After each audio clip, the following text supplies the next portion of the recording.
Assalamualaikum warahmatullahi wabarakatuh.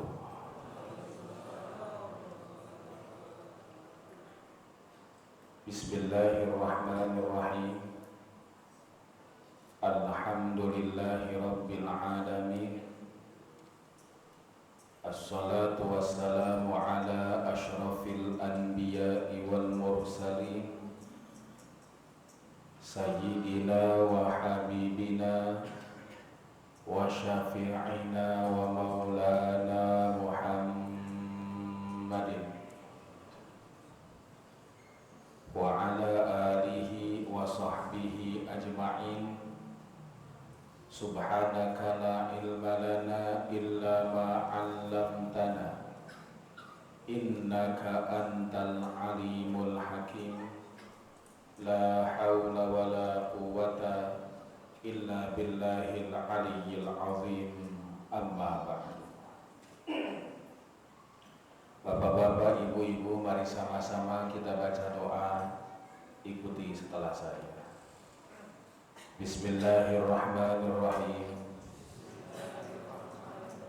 Rabbi auzi'ni an ashkura ni'mataka allati an'amta alayya wa ala walidayya wa an a'mala salihan ardahu wa adkhilni birahmatika fi ibadikas salihin.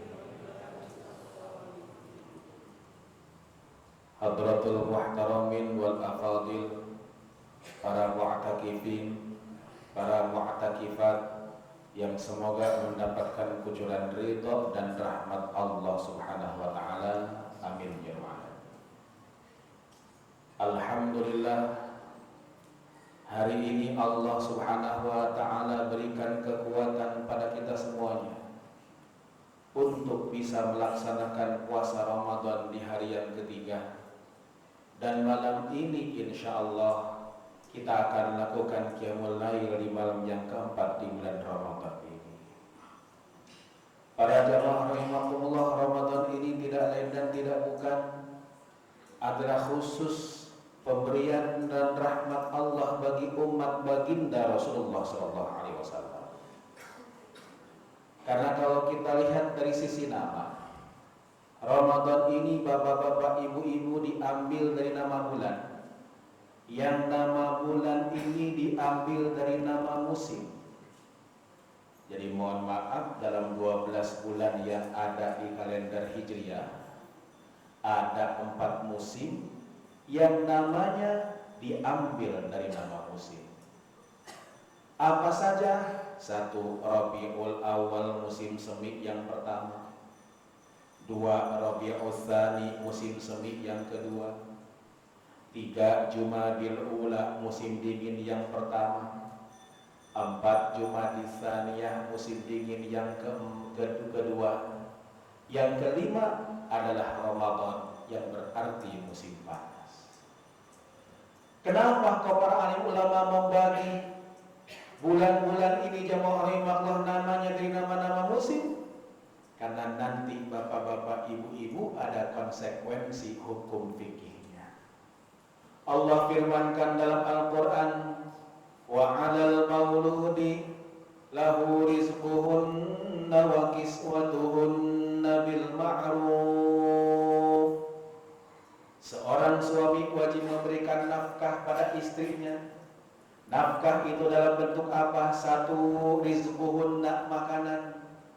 Makanan ini bapak-bapak, ibu-ibu wajib diberikan pada istri. Kapan? Setiap hari. Yang kedua yang wajib diberikan, kiswatuhunna. Kiswah. Kiswah itu apa? Kiswah itu tidak lain dan tidak bukan sesuatu yang menutup. Itu namanya kiswah. Bapak-bapak, ibu-ibu lihat Ka'bah. Ka'bah ini ditutup dengan kain hitam. nama kainnya kiswah. Kalau kain itu nutup badan, namanya baju, bukan kiswah. Pertanyaannya adalah, kalau makanan wajib diberikan setiap hari pada istri, lalu kalau pakaian bapak-bapak, kira-kira berapa potong pakaian yang wajib diberikan pada istri setiap tahunnya? Ibu, jangan sakit hati. Bapak, jangan terlalu bergembira. Ternyata besok bapak lebaran tidak wajib ngasih baju pada ibu-ibu. Kenapa sebabnya? Karena wajibnya seorang suami memberikan nafkah dalam bentuk pakaian pada istrinya adalah per musim. Di Arab musimnya ada berapa? Ada 5. Satu, Rabiul Awal, musim semi yang pertama, udara jadi 25 derajat. Besoknya Rabiul Tsani, jamaah rahimahullah, udara turun jadi 20 derajat. Besoknya lagi jamaah rahimahullah, Jumadil Ula, udara turun ke 15 derajat. Jumadil Tsaniyah, jamaah rahimahullah, udara turun lagi sampai ke 5 derajat. Perbedaan derajat akan mengakibatkan perbedaan tebal baju jamaah rahimahullah. Karena itu dalam hukum fikih wajibnya seorang suami memberikan nafkah pada istri bukan per lebaran, tapi per musim. Di Indonesia kira-kira musimnya berapa? Banyak.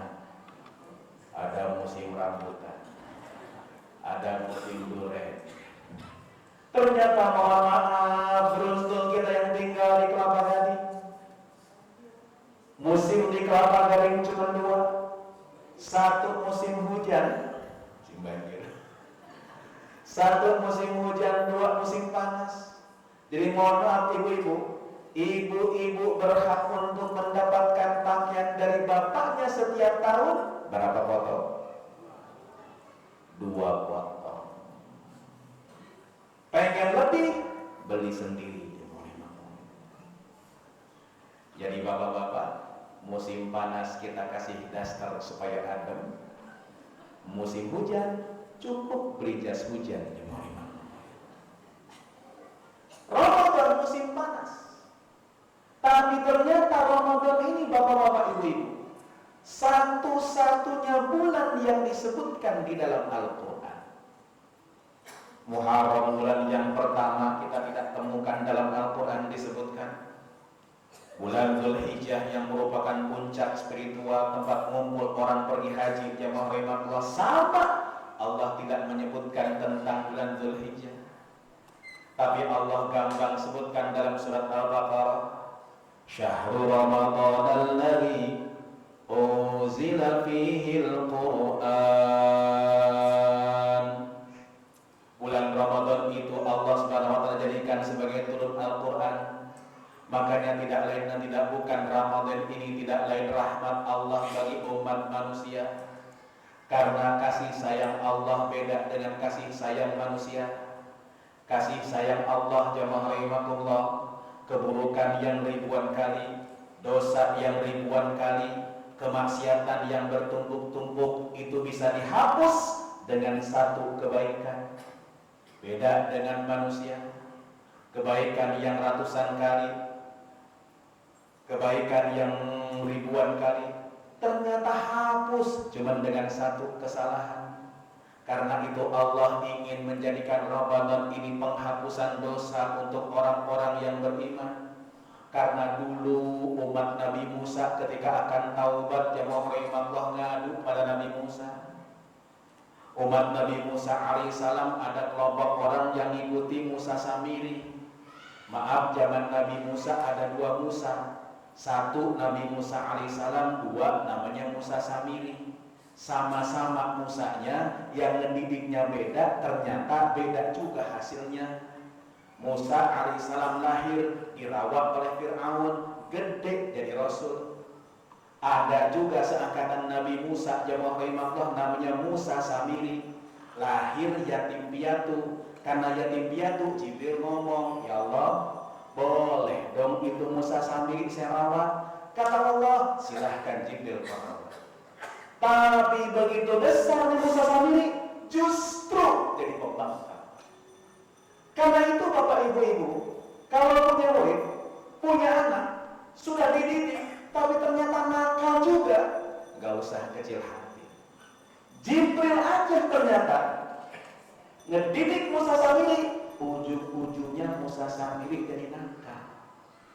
Makanya jamaah rahimahullah bagi pendidik, ada sebuah syair yang ditulis oleh Imam As-Sawi dalam tafsir Sawi, syarah tafsir Jalalain. Apa kata Imam Sawi? Man lam yukhlaq sa'idan minal ajali faqad khabal man rabba wa khabal mu'ammin. Kalau orang memang cetakannya sudah begitu, susah untuk dirubahnya. Famusalladhi rabbahu Jibrilu, famusalladhi rabbahu Fir'aunu mursalu. Musa alaihissalam yang dididik oleh Fir'aun jadi nabi. Sedangkan Musa Samiri yang dididik oleh Jibril ternyata jadi orang kafir para jamaah. Nah, umat Nabi Musa datang ke Nabi Musa. Musa, apa? Kami pengen taubat Musa. Terus tolong Musa sampaikan ke Allah apa syarat taubatnya. Allah Subhanahu wa taala kasih tahu ke Nabi Musa. Musa, boleh orang Bani Israel itu bertaubat, tapi syarat taubatnya satu. Apa ya Allah? Kata Al-Quran, faqtulu anfusakum dzalikum khairul lakum 'inda bari'ikum fataba 'alaikum innahu huwat tawwabur rahim. Musa, beritahu ke kaum engkau kalau taubat mereka ingin diterima, syaratnya satu. Faqtulu anfusakum, bunuh diri kalian. Subhanallah, tabarakallah. Berat syarat mereka yang mau untuk terima taubatnya. Tapi Allah Subhanahu wa taala dengan rahmatnya berikankan Ramadan untuk kita umat manusia yang ada dalam umat baginda Rasulullah SAW. Karena itu bapak-bapak, ibu-ibu, Rasulullah SAW ketika naik mimbar di akhir Sya'ban di awal Ramadan diingetin oleh malaikat Jibril. Bapak ibu-ibu, mimbar Nabi ini posisinya sama dengan mimbar Nabi yang sekarang. Dulu bapak-bapak, mimbar Nabi ini dibikin dari kayu korma. Karena di Madinah Al-Munawwarah nggak ada kayu jati, nggak ada kayu ulin kali Kalimantan. Akhirnya dibikin sederhana dari kayu korma. Setelah ekonomi orang-orang Muhajirin dan orang Ansar bagus, ada seorang perempuan yang datang pada Nabi. Ya Rasulullah, ya ada apa Bu? Kata saya, Pak, karena ibni Najjar, anakku ini ya Rasul, tukang kayu. Bolehkah aku ganti ini mimbarnya dengan mimbar yang bagus, anak saya nanti bikin? Rasulullah SAW memberikan izin pada anak ibu tersebut untuk bikin mimbar. Mimbarnya dibuat, diletakkan di mimbar yang sekarang di Masjid Nabawi. Kayu yang lama, mimbar yang lama dipreteli, ditorok di pojokan masjid. Satu malam jamaah rahimahullah Rasulullah keluar dari Masjid Nabawi. Selesai sholat malam, tiba-tiba Rasulullah mendengar tangisan perempuan. Nabi bingung, siapa yang tengah malam nangis kayak begini? Nabi lihat ke kanan gak ada orang, lihat ke kiri gak ada orang, ke belakang gak ada orang. Untung yang dengar Rasulullah SAW. Andaikan saya yang dengar jamaah rahimahullah pasti kabur, disangkanya kuntilanak. Bapak-bapak, ibu-ibu Nabi telusuri dari mana ini tangisan, ternyata munculnya dari bekas mimbar kayu korma yang ditumpuk di pojokan masjid. Rasulullah SAW datang pada kayu tersebut sambil berkata, "Mayubkika, kenapa engkau menangis?" Kayu tersebut menjawab, "Ya Rasulullah, ketika aku masih ada, ketika aku masih jadi mimbar, kau khutbah, kau pegang kepada aku. Engkau capek ya Rasulullah, kau tidak nyandar di tembok."